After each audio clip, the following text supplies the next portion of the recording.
APJ Abdul Kalam एक ऐसे महापुरुष जिनका नाम सुनते ही भारतवासियों का दिलो दिमाग ऊर्जा से भर जाता है। उनका ओजस्वी और मुस्कुराहट भरा चेहरा याद करके हर भारतीय का सर गर्व से उड़ जाता है और अपने जीवन की हर कठिनाई बहुत ही छोटी लगने लग जाती है। भला ऐसे हो भी क्यों ना। मिसाइल मैन कलाम साहब एक महान शिक्षाविद, वैज्ञानिक और आधुनिक भारत के पुरोधा थे।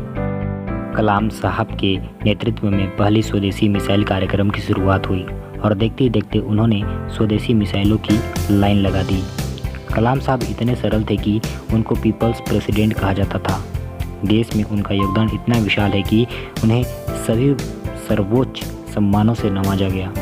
शिक्षा के प्रति उनका प्रेम ऐसा था कि जीवन भर शिक्षा अर्जित करते रहे और उसे सबके बीच बांटते भी रहे, चाहे वो वैज्ञानिक के रूप में कार्य कर रहे हों या देश के राष्ट्रपति के तौर पर। युवाओं और समाज के बीच हमेशा शिक्षा के प्रचार प्रसार में लगे रहे।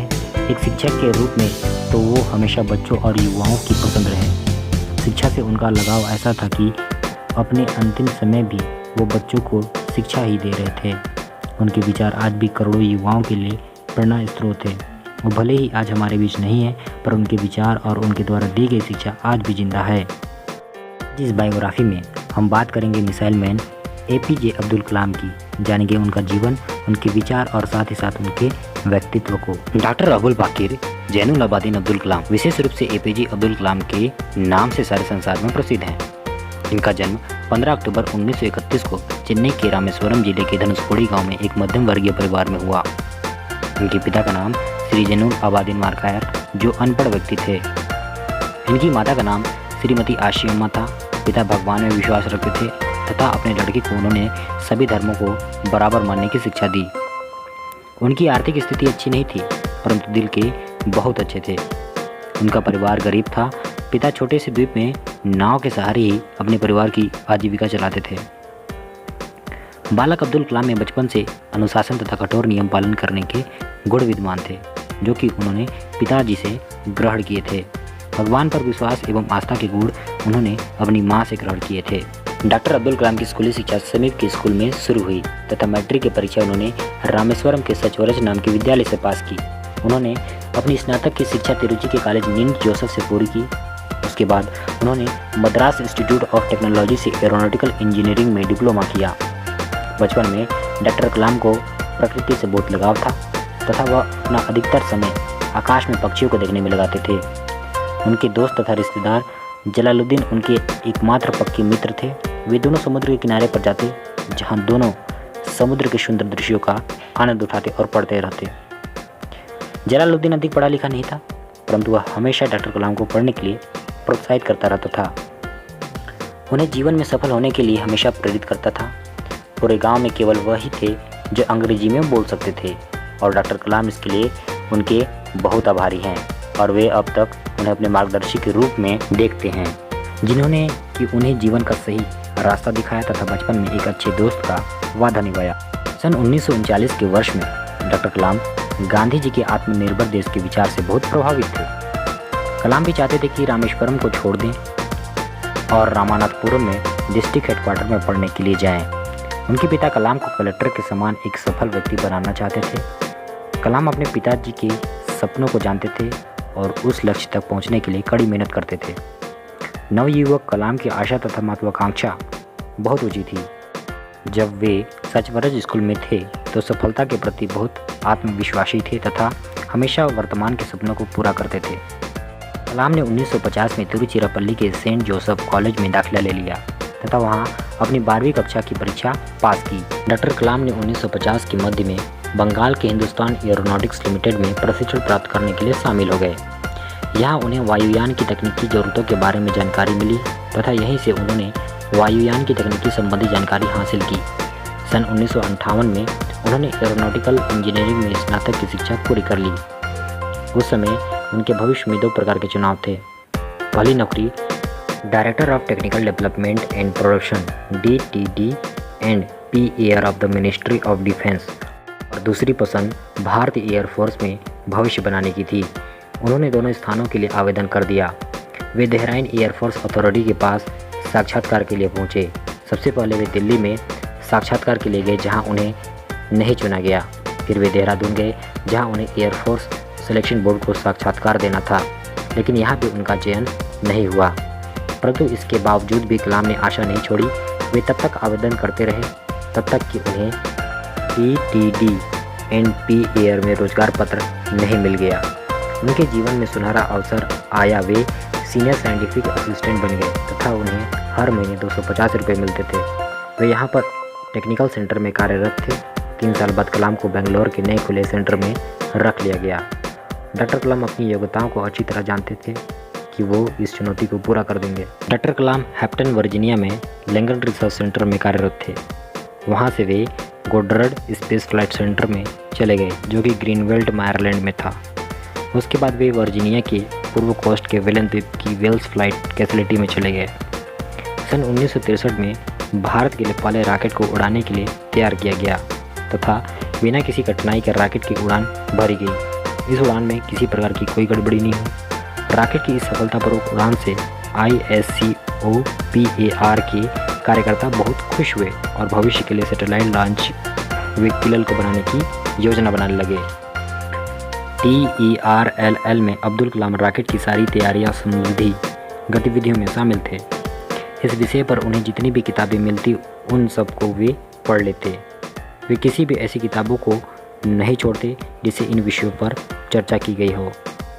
डॉक्टर कलाम को फाइबर क्लास मोटर केसिंग के लिए चुन लिया गया।